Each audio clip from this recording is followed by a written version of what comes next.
আসসালামু আলাইকুম everyone, welcome to my new blog. আজকের ব্লগটাতে থাকবে আমার ঈদ শপিং ব্লগ পার্ট 2। আমার আম্মু আমার বোন মিলে সবাই মিলে চলে গেছে মিরপুর 2 শপিং সেন্টারে। তো যাওয়ার পর ফার্স্টে একটা মাশাআল্লাহ কি কিউট একটা বিড়ালের সাথে দেখা হলো। এই যে আমার বোনের ছেলে, সবাই মাশাআল্লাহ বলবেন। তো যাই হোক, আমরা এখন ভিতরে যাচ্ছি। ভিতরে এত ভিড় বলার মতো না, ঈদের সময় ভিড়টা একটু বেশিই থাকে। যাই হোক, আমরা উপরে যাচ্ছিলাম চাদর দেখার জন্য। দেখেন কত মানুষ। আমি না অনেক ছোট ছোট ক্লিপ নিয়েছিলাম, কিন্তু দুঃখজনকভাবে ক্যামেরায় অন করতে ভুলে গেছিলাম। যাই হোক, এসে পড়ছে চাদরের দোকানে। এখানে অনেক সুন্দর সুন্দর কয়েকটা চাদর দেখছি।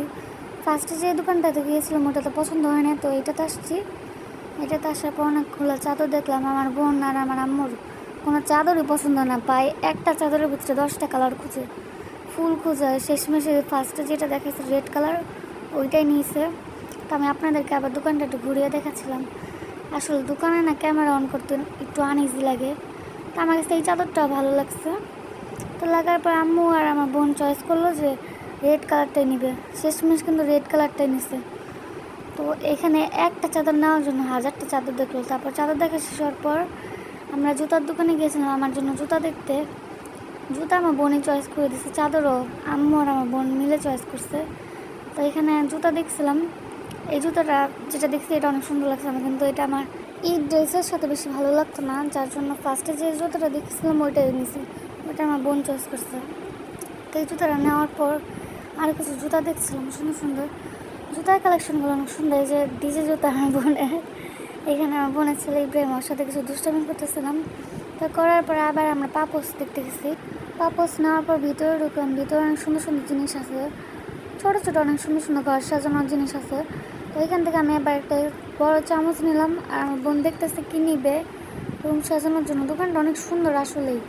আমি আপনাদেরকে আবার ঘুরে ঘুরে দেখাচ্ছি, দোকানটা অনেক সুন্দর।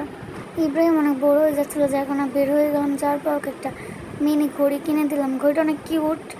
পিঙ্ক কালারটা নিতে বলছে কিন্তু নিবে না, সে নাকি ব্লু কালারটা নিবে। যাই হোক, ওকে একটা ব্লু কালার ঘড়ি কিনে দেওয়ার পর আমরা একটা হেয়ার ব্যান্ডের দোকানে গিয়েছিলাম হেয়ার ব্যান্ড কেনার জন্য। এখানে ক্লিপ থেকে শুরু করে যাবতীয় ব্যাগ ট্যাগ সবই পাওয়া যায়।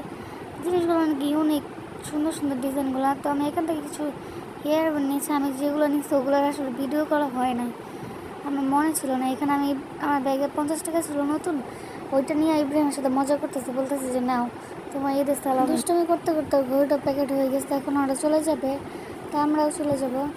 আমি আর আম্মু যাবো 11 নম্বর যে ভাইরাল মোহাম্মদিয়া মার্কেট, ওইখান থেকে আমরা সবসময় কিনি। নর্মাল সুপার শপ থেকে এখানে একটু কমই দাম পাওয়া যায়, কিন্তু ভাইরাল হওয়ার পর থেকে ওইখানেও জিনিস দাম বেড়ে গেছে। ভাইরাল হলে আসলে সব জিনিসের দাম বেড়ে যায়। তো আমরা এসে বুঝতে, এই দোকানটা আমার মোস্ট ফেভারিট। এই দোকান থেকে অলওয়েজ স্কিন কেয়ার প্রোডাক্টস কিনি, আর এখান থেকে ফ্রোজেন আইটেম। জিনিসগুলো ভালোই, খারাপ না। তো আমি এখানে আমার স্কিন কেয়ার প্রোডাক্টস যা যা লাগবে আমি নিতেছিলাম। আম্মু আবার ফ্রোজেন আইটেমগুলো নিচ্ছে, তো যার কারণে ভিডিও করা হয় নাই। তো এখানে আবার আসছি চাবি ঠিক করতে। এটা আমি 12।